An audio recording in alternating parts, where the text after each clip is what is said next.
Right, if you just joined us, this is still Enterprise Morning on Enterprise Television. And now to our main conversation for today. Travelers and commuters nationwide have remained stranded for a second day this week due to a short supply of petrol to power commercial vehicles. Several bus stops and motor parks have seen a flood of persons willing to travel, but who are unable to do so. Now, the Petroleum Product Retail Outlets Owners Association of Nigeria, Petron, says it does not have access to petroleum products.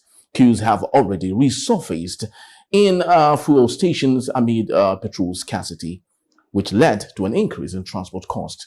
On April 25, the Nigerian National Petroleum Company (NNPC) Limited attributed the situation to logistic issues, but probably allied that the problem had been resolved. Speaking on Monday, the president of Petron, Billy Gillis Harry, said there is still a delay in supply to retail outlets. The question then is, why is the NNPC holding the product? Is the scarcity artificial? He said NNPC is making frantic efforts to solve supply issues, adding that the association is also mounting pressure on the system to ensure a restoration of normal supply. Today, to discuss these and more is Cyril Abaku. He is a public affairs analyst and also broadcaster. Good morning. Good morning. And welcome to Enterprise Morning today. I'm glad to be here. Fine. So let's get into what is making headline stories, of course, affecting every Nigerian across the board. Of course, it's on the petroleum scarcity and its availability in the marketplace. And the question is, let's take a look at the history of scarcity in Nigeria. It's now a perennial issue. This is, suffice to say, that we have refineries in different parts of Nigeria, and currently we have a private-owned refinery also. Why do we keep still having lingering issues of scarcity in Nigeria? Well, nobody has offered a tenable, agreeable, if you like, believable excuse or rationale for where we are, because, frankly speaking, we're not supposed to be here. Okay. So it becomes difficult to try to give a reason that, in my view, doesn't exist. I'm glad the world is now waking up to see that when the NNPC hastily concluded last week that the scarcity in Nassau and all other places had been resolved, that it was logistic issues. I don't think that they were saying the truth. Because if you resolve, let's say, a problem that was localized to an area, how has it now metastasized to become a general problem affecting every part of the country? If you see long fuel queues stretching up to a mile or two in Lagos, it means outside of Lagos it's worse. People are buying petrol for as much as $1,000 and more outside of Lagos. In Lagos, if you're lucky to see it at 700, 900, and this is in parallel market price, let's try to this. So it means we are surviving on illegality. That's where we are. It's like the dollar government. They say the dollar price has crashed in the black market, and that's what government is using to justify the fact that its policy is working. Until Bloomberg came to tell us that they are used more their foreign reserves to defend the naira. So we are there. We are where there's a problem, most likely a man-made problem. What did Bill Harry say? He said that the NNPC was no longer giving them products liberally. So what is the NNPC's own argument for not supplying products liberally? Is that also a logistics issue? No. That's willful hoarding. The NNPC itself is hoarding. So who will now call the NNPC to order? They can wake up one morning and just hoard the product like that. Meanwhile, now look at this. The retail company owners are saying the NNPC is not giving them enough petrol to sell. NNPC said it was logistics issues. Ipman said it is because refineries in Europe are undergoing maintenance, and that the regulatory body does not easily renew licenses in Nigeria. So which reason really is causing the scarcity from what is really the cause of the scarcity? Because this all seemed to me like an economic conundrum, and the question is, what is the problem? Do you think there is an unforeseen situation of fracas between the NNPC and its agencies? No, please. This is an organized crime. Don't let us call it any other name. Allegedly. It's my opinion. It is an organized crime against the Nigerian people. Let me tell you something. If there was a genuine, organic internal conflict, by now you would have had disparate voices. It's normal. You would have had voices within the government, maybe the agencies, whoever it is, it's the affiliates or stakeholders. This is the only person trying to say the truth, saying that the NNPC has not given them product to say. And till now, I am not sure if I have had, or if you have had, the NNPC counter what this, because man spoke on Monday morning, which was yesterday, right? I'm not aware if the NNPC has come out to say anything. When they even say logistics issues, who owns the trucks? The NNPC. Who owns the product? The NNPC. Who imports the product? The NNPC. Who moves it around? The NNPC. So I'm thinking, if there's a logistics issues, is it that the roads are bad now or what? What is the thing that now exists that didn't exist before? I thought there used to be an independent agency, or the independent marketers are meant to distribute the products from the depot, not necessarily the NNPC. The NNPC is there to make available the products. Whatever the argument is, the NNPC couldn't have been speaking for private business people. Okay? The discussion there was about the product being made available to the marketers to market as private businessmen. Now, if the NNPC, not the marketers are not saying that we are unable to go and load because our trucks are bad. If the NNPC, the owner of the product, is telling you that there are logistics issues why product didn't move, who is the person that is in control of that spectrum? It is the NNPC. That's why they can tell you that as far as they know, as far as they can tell you, there are logistics problem. I have not had either Ipman, Merman, or any of these people come to corroborate what the NNPC said. This is very instructive. Ipman is talking about refineries being refurbished in Europe. I don't know where they got that one from. As if even if that was the case, Nigeria does not have economic intelligence to be able to, because we must have our eyes and ears everywhere. Look, agriculture. Nigeria has a fairly good stake in agriculture, okay? Even mining, we have a good stake in mining. Petroleum. So what that means is that there must be people who watch the global trends, and international markets, to advise us as to what's happening and what Nigeria can do. So if there have been announcements to say so and so things are going to happen in Europe or elsewhere, the people whose duty it is to watch what's happening globally should have advised government. I give an example, just a very short detour. There was a gold rush of late, or there's been a gold rush of late. The price of gold has gone up. The reason was simple. The war in Ukraine by Russia led Western countries, the American allies, to freeze Russian assets. Okay? So China took a cue from that and said, we cannot leave our assets in places where the West can impose sanctions upon us when they will. So they started moving their assets. Instead of keeping them in those, they started buying gold. As an alternative storage of value. So with China buying gold, that way, the price of gold normally will go up because demand has increased. So if you are a gold buyer, gold dealer, from the day do you know that from the day the price of gold goes up, the people who you buy from, either in Dubai or anywhere, would call you to say, this may be a good or a bad time to buy. So that advisory must be there. As a business person, as a matter of fact, there are websites that you subscribe to, or channels that you always watch to get new first-hand news in gold. There are WhatsApp groups that you join where they post first-hand news in gold. You get where I'm going now? Even your bankers will be advising you. How come Nigeria is the only country that is taken by surprise that refineries in Europe? That is without prejudice to the fact that we even have contractual agreements with them. But by which I mean you have agreements with these people. So anytime there's going to be a disruption of the terms, they have an obligation to notify you. So they are not telling us what's really going on. In my view, what Mr. Billy Gillis Harris has said looks the closest believable thing to me.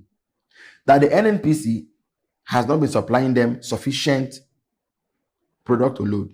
And in my opinion, I would say that if the NNPC itself didn't tell us this last week, but put the reason on logistical issues, it means one, they are not saying the truth, and two, they are willfully hoarding this product and sabotaging the economy. And this is not to add the question of whether subsidy is still being paid or not. Because the argument for is that subsidy has been taken off, the field is now open to everybody to participate equally. But I'm not sure if there are people who have license to bring fuel into the country. I think only the NNPC still has the key. That's why the man can say they've not given them access to go and load. Why is it not that? Why is it so? This whole argument just goes back and forth, right? Then subsidy has been taken away, but the playing field is still not level. Then we also hear that subsidy is still being paid. The abracadabra of the economics. Just there are too many questions that needs answers. Just can't be answered. And even when there are people like that have a question for every answer, and so they can't even tell when the answer to their question has come.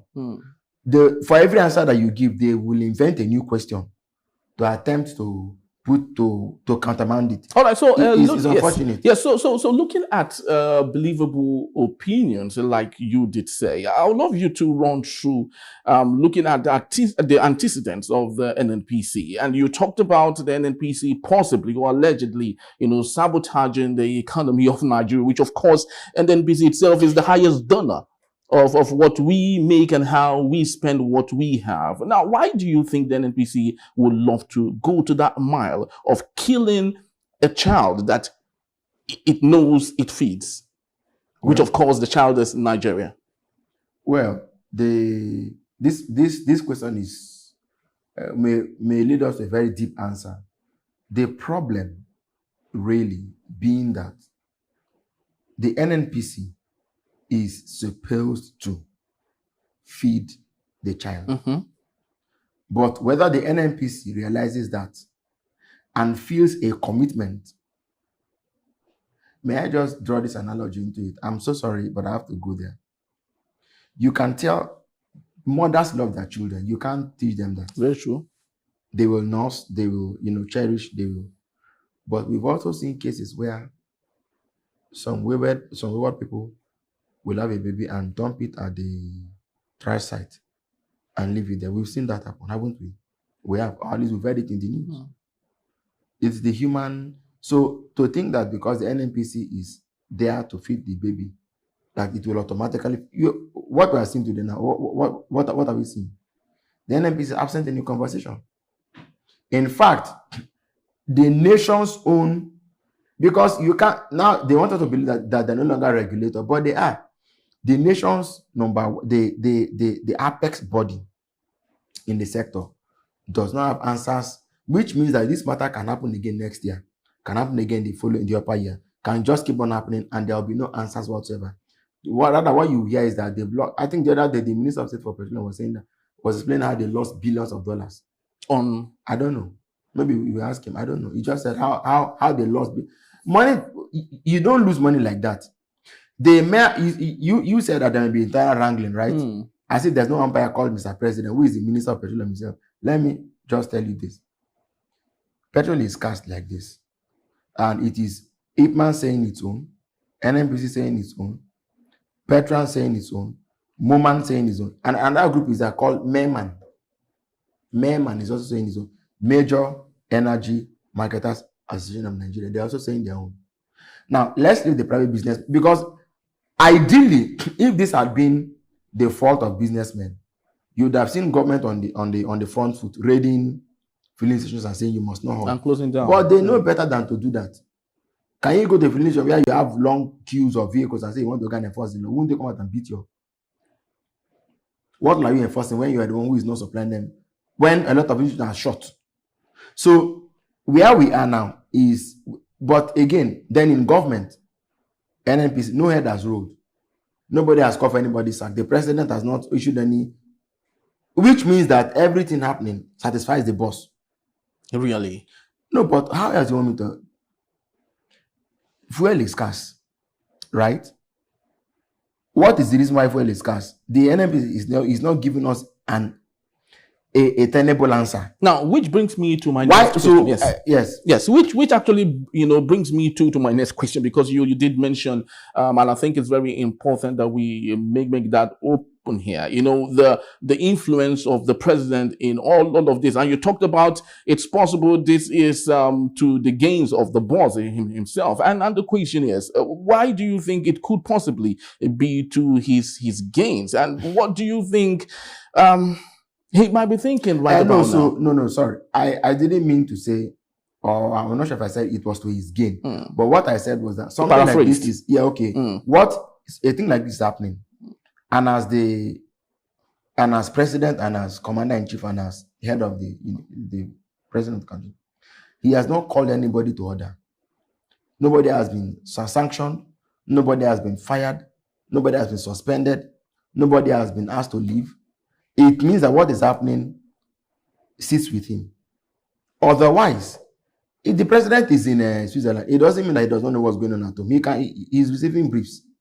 It's communication. You put it in writing and serve.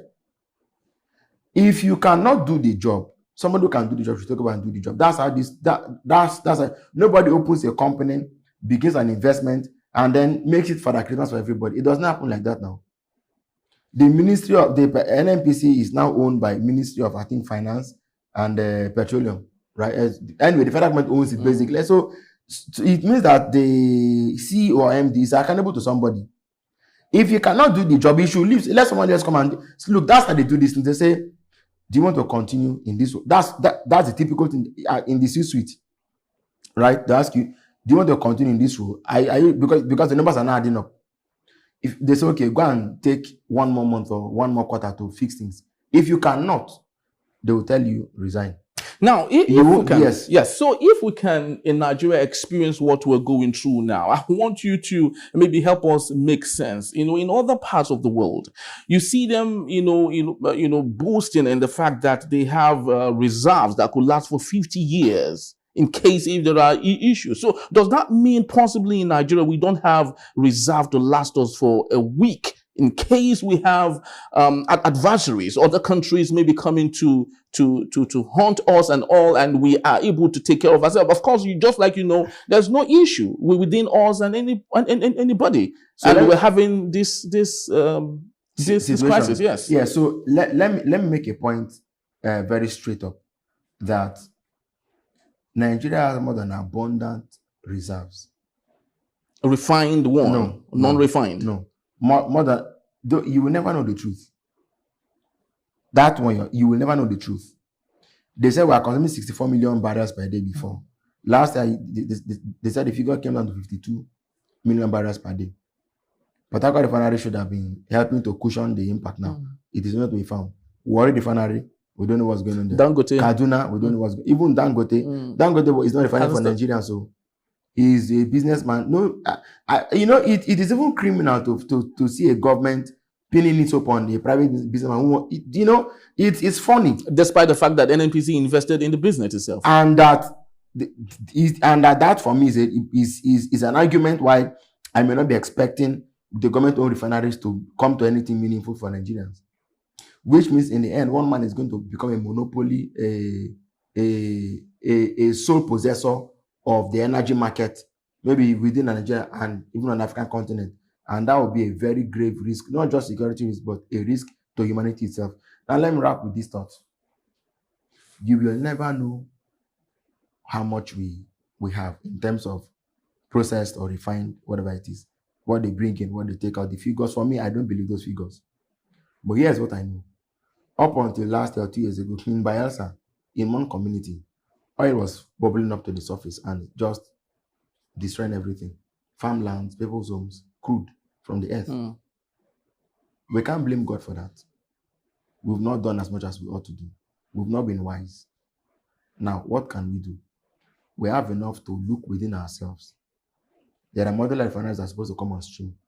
Even those artisanal refiners, if you can standardize them and help them to begin to refine for the market, that would be awesome.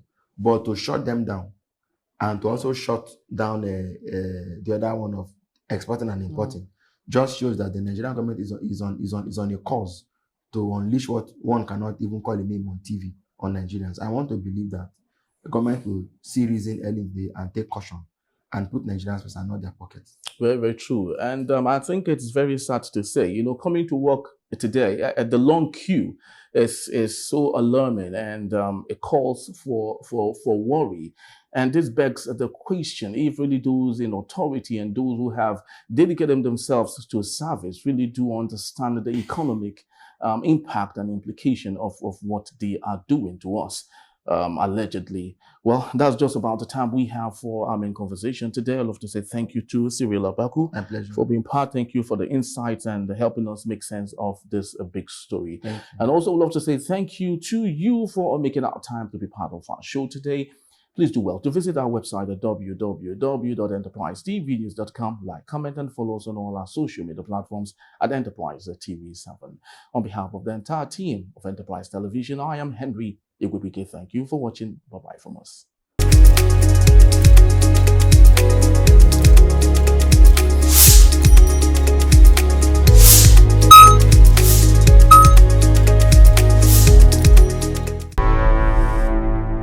Enterprise TV, a tradition of truth.